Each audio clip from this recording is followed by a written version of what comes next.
Como escrever um roteiro para vídeo institucional. Oi, eu sou Carol Santoyan e hoje finalmente nós vamos tirar essa dúvida aqui no canal.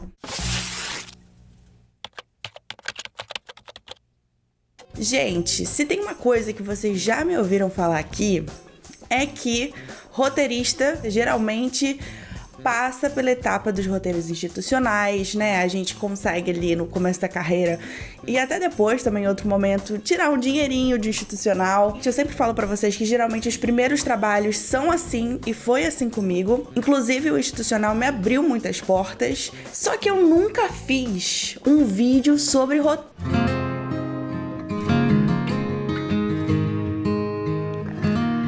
Só que eu nunca fiz aqui um vídeo sobre roteiro institucional. Então eu resolvi acabar com esse problema aqui no canal. Eu vejo que é um assunto que as pessoas não falam muito. Que, beleza, né? Vamos falar de ficção. Mas o que a gente precisa realmente para ganhar dinheiro no primeiro momento, ninguém conta como é que faz. Eu me sinto bem confortável de falar sobre isso, porque eu já fiz muito institucional nessa vida.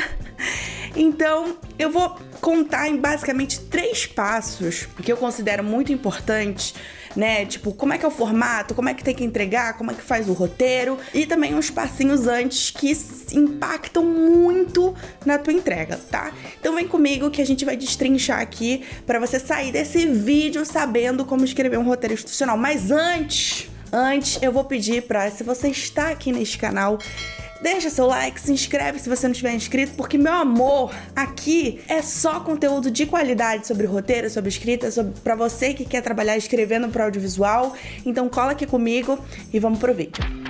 O primeiro passo que eu acho muito importante e que eu vejo muita gente, às vezes com dificuldade, me chama, Carol, pelo amor de Deus, eu não sei o que fazer aqui, justamente porque não fez este primeiro passo, que é o briefing.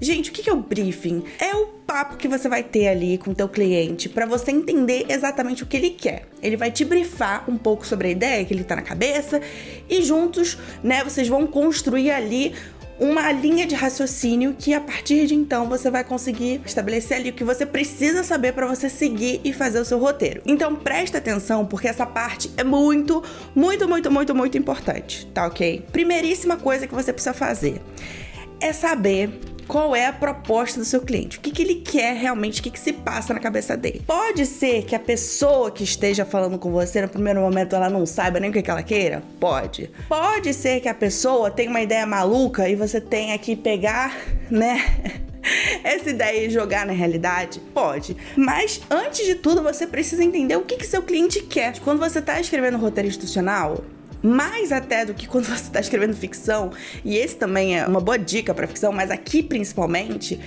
você precisa trabalhar com a realidade, o que você pode fazer, o que não tenta inventar, entendeu? O que você pode fazer não sei o quê, porque às vezes o orçamento é desse tamanho, você não vai ter como fazer grandes coisas, tá?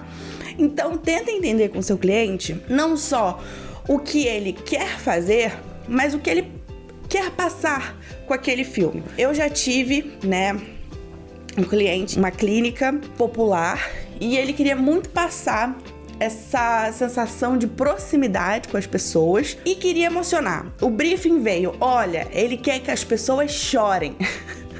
Fiquei um pouco preocupada no começo, porque pensei assim, temos que fazer alguma coisa para não ficar brega. Aí entra o teu toque. Mas você tem que entender, o cliente queria algo emocional. Então, primeira coisa, você guardar isso no coração, entender com ele como é viável fazer aquilo, mas atender essa demanda do cliente, ok? De alguma forma. E se você achar que é algo que não é um caminho muito legal, você pode tentar conversar com ele. Mas é muito importante que você chegue num acordo com ele e faça o que o cliente quer, gente. Não tem muito jeito, é para isso que a gente tá aqui. Obviamente o cliente quer, mas ele precisa saber também quanto que ele tem de dinheiro. Então uma pergunta muito importante que vocês precisam fazer é qual é o orçamento, quanto que a gente tem de grana, para você entender as possibilidades. Dito isso, entendendo qual é o orçamento, vocês vão precisar também entender o que esse vídeo precisa ter. Ou seja, vai ser um vídeo que vai ser narração e captação de imagem, vão captar umas imagens no local e você vai fazer um off, uma narração, beleza. Ou vai ser um vídeo que você vai usar uma atriz que possa fazer alguma coisa. É uma possibilidade. Não é muito comum, é mais comum que você tenha imagem de arquivo com off. Ou então você capte as imagens do local, da empresa, faça lá e aí você vai escrever esse off. Já fiz outros tipos de roteiro que dava pra ter um pouquinho mais de bossa ali, com uma atriz realmente falando e tudo mais. Aí você vai ter que entender o orçamento e como é possível fazer isso. Depois que você entendeu o que esse filme precisa ter, o que ele vai ter, né? Se ele vai ter lettering, se ele vai ter off, se ele vai ter captação de imagem, se vai ter imagem de arquivo, você precisa entender qual é o público desse filme. Quando eu falo filme é porque é um vídeo institucional, tá, gente? Modo de falar. Por exemplo, eu já recebi uma demanda que o vídeo era para os próprios funcionários absorverem as características da empresa, né? Tipo, num treinamento, passar e motivar os funcionários e também passar um pouco dos ideais, dos valores da empresa, é uma possibilidade. Pode ser que seja para pro público que vai consumir a marca, a empresa, né? Existem várias possibilidades, então você tem que entender qual é esse público, para quem você tá falando, porque isso vai impactar na linguagem que você tá usando. Depois você vai precisar entender sobre o que é a empresa, né? Como é que a empresa trabalha, o que ele quer mostrar sobre essa empresa, porque o institucional é isso, você vai trazer a questão da instituição, da empresa que você tá falando. O que você quer passar sobre essa empresa, o que é importante ter de conteúdo, o que essa empresa faz, se ela atua há tantos anos no mercado, isso é uma informação importante. Enfim, você precisa entender o que essa empresa faz, os diferenciais dessa empresa. Você precisa realmente ter uma imersão ali no cliente, ou pelo menos ele te dá algumas coisas. Olha, a gente tem isso, pegue materiais, se for possível, com eles. Se eles tiverem, às vezes, tem alguns PowerPoints, né, internos, com questões institucionais de marca que podem ser absorvidos. Mas, se não, calma, que vocês também têm um segundo passo, que é muito importante. Primeiro passo, então, é esse que você vai falar com o seu cliente, você vai entender o que ele quer, que é o briefing. Segundo passo, então, depois que você absorveu o que o seu cliente quer, você vai para sua pesquisa. E esse é o momento que eu acho que vocês não devem pular, porque esse é o momento que você vai conseguir bagagem. Você vai pegar tudo que vocês conversaram e a sua cabeça vai começar a criar conexões pro texto que você vai escrever a seguir. Então, nessa pesquisa, olhe tudo que essa empresa tem na internet. No site, olhe lá sobre, sabe aquela parte sobre a empresa, valores, porque geralmente as empresas usam certas palavras específicas e essas palavras específicas estão muito ligadas ao que essa empresa quer passar, ao público que essa empresa fala. Então, tente absorver essas palavras na sua pesquisa. Vai para as redes sociais, tenta entender como que ela se comunica também nos posts. Depois você dá uma olhadinha ali nos concorrentes, o que eles estão fazendo, onde que a sua empresa que você está trabalhando se diferencia dos concorrentes, o que você pode agregar naquele vídeo institucional. Depois, é legal você montar um mapa de referências, ou seja, vídeos que para você se inspirar, não copiar, obviamente, mas para você se inspirar e conseguir absorver essas referências. Eu acho que é muito legal montar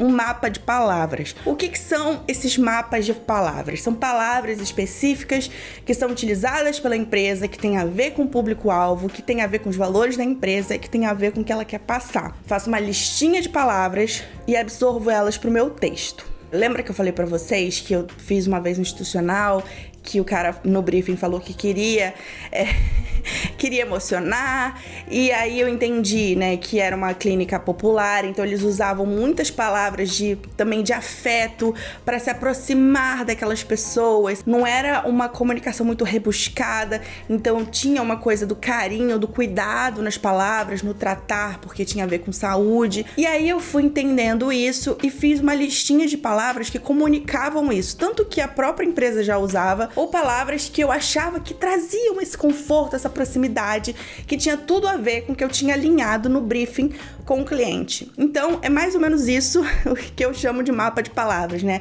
É literalmente mapear palavras que precisam estar no texto, porque elas levam sensações muito importantes vinculadas aos valores e à ideia que a marca quer passar no vídeo. E por fim, depois que você já se alimentou de referências, depois que você já fez esse mapa de palavras, não fica tão complicado escrever esse roteiro. Então, primeiramente, você tem que ter ideia, né, lá no briefing, uma coisa que eu esqueci de falar, mas bota lá no briefing, quanto tempo tem o vídeo. Isso vai ser específico, vai ser importante para você escrever o texto no tempo certo. Tem sites que você consegue jogar lá o texto e ele te dá o tempo de leitura, então você consegue ter noção. Porque, geralmente, no roteiro institucional, você não vai seguir, né, um formato Master Scenes. E o que quer dizer? Master Scenes é no roteiro de, geralmente, dramaturgia, de ficção, você tem uma fórmula que uma página dá 1 minuto. E aqui você não tem muito isso, você tem mais o tempo de leitura, que geralmente vai ser de um off. Existem esses sites que vocês podem ter uma ideia de quanto tá dando o tempo, ok? É tempo de leitura mesmo, vocês vão ter que ter essa malemolência aí na hora de escrever. Com o tempo vocês até conseguem entender mais ou menos quantas palavras dá o tempo possível lá que vocês estão pedindo. Estruturem o roteiro. Oh, meu Deus! Sim, gente, estrutura também serve para não ficção, para roteiro institucional. Vocês vão organizar o seu filme em início, meio e fim, como qualquer outra coisa. O que seria o início, o primeiro ato? Você vai ter que colocar algo que chame a atenção da audiência, geralmente com algum problema que ela possa ter, né? Trazendo essa questão para despertar, né, uma dor. No marketing se chama de dor do cliente, mas para despertar algo que ela se identifique, que ela fique para tentar achar a solução ali. Você não tem muita grana, mas você precisa cuidar da sua saúde. Então, uma dor seria justamente essa questão do dinheiro. Os tratamentos são caros. Você tá cansado de tratamento caro? Gente, estou inventando aqui na hora, tá? Então, você vai trazer primeiro esse gatilho, esse gancho que pode ser a dor do cliente, mas alguma coisa que realmente desperte a curiosidade dele. Nesse gancho que você colocou o problema, você vai começar agora com a solução, né? A solução é o nosso ponto de virada, que é justamente a marca. O ponto de virada é a marca. Olha, essa empresa faz isso, ela resolve o seu problema. O segundo ato é o conteúdo. O que essa marca faz? O que ela quer apresentar? E aí você vai puxar lá no teu briefing com o cliente, o que ele queria de fato colocar de conteúdo para esse vídeo, o que ele queria mostrar sobre a empresa dele. E por fim, o terceiro ato, dependendo do que o seu cliente quer com o vídeo, ou seja, se ele quer chamar para uma ação, você vai terminar com aquilo, né, que se chama call to action, ou seja, quando eu termino o vídeo, faz assim, gente, não se esqueça de se inscrever, clicar no botão de gostei, isso é um call to action, ou seja, eu finalizo o meu vídeo chamando para uma ação, tipo, entra no meu site, compra o meu produto. É uma possibilidade. Ou às vezes você só precisa finalizar amarrando os valores da marca, e aí entra aquela frase final da marca e tudo mais, e aí você sai do vídeo com a sensação que o seu cliente quis passar com ele. Ou seja, se ele quer emocionar, então precisa sair emocionado, né? O terceiro ato vai estar focado em uma emoção específica que seu cliente queira passar. E por fim, gente, uma dúvida que todo mundo tem quando o assunto é roteiro institucional. Carol, pelo amor de Deus, como que eu estruturo este roteiro? Como que eu formato esse roteiro, minha filha? Como eu falei, o roteiro institucional não vai seguir o formato Master Scenes, geralmente, né? Ele tem um formato, às vezes, meio solto. Às vezes a gente pode ser em tópicos, mas geralmente, quando o roteiro institucional tem vídeo bonitinho, off bonitinho, né? Pra você mostrar uma coisa mais organizada, a gente organiza em 2 tabelas. Sabe assim, quando você bota no Word tabela mesmo? Uma tabela pra cá e uma parte pra cá. Então você divide e aí você coloca uma parte vídeo e uma parte áudio, ou vídeo e áudio. Aí você coloca o número da cena, por exemplo, enquanto no áudio tá narração tal, você vai botar no vídeo o que a gente tá vendo enquanto a gente tá ouvindo aquela narração. Então você vai separar as coisas, entende? Então vai ser muito mais fácil também a pessoa entender o que você tá querendo contar naquele vídeo e você também indicar. Então, por exemplo, se é lettering, se tem lettering, você também vai botar na parte de vídeo, porque aí você tá tratando na parte da imagem em si. É algo bem simples, não é tão cartesiano assim como a gente tem no formato Master Scenes, mas você vai ver que ao longo dos seus trabalhos, né, você vai começando a pegar a manha, e geralmente eu acho bem bonitinho quando a gente segue esse padrãozinho de tabela e uma parte áudio, uma parte vídeo, porque mostra um profissionalismo, mostra que você entende do formatinho. Então é isso, gente. Eu vejo vocês em um próximo vídeo. Me diz aqui embaixo o que vocês acharam desse vídeo, qual é a dúvida de vocês sobre roteiro institucional. Olha o call to action aí. E eu vejo vocês num próximo. Um beijo. Tchau!